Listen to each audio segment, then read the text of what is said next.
po, ako po si Matthew O. Fernandez po at i-represent ko yung activity 4 from science po. Ito po ang mga kailangan.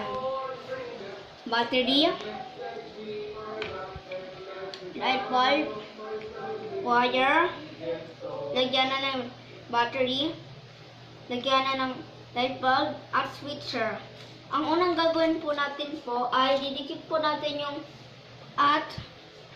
didikit natin ang switcher, lagyan na ng battery at bombilya dito sa plywood na po to. Pagkatapos po, ididikit na po natin yung wires po. Dinikit ko na po to. Ito po. Didikit po natin dito po. Yan.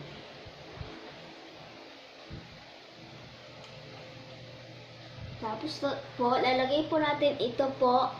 Ito, light bulb dito po. Dito sa lagyanan po niya. Dahan-dahan po natin ilagay po.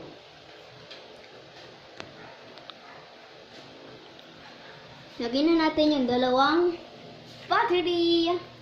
Ang mga battery ay kailangan ay AAIV 1.3. Yan ang kailangan natin na battery po. Yan. Dito. Tapos ito. Dito. Tapos po, testing po natin kung iilaw to or hindi po. O, yan po. Umilaw. Galing po.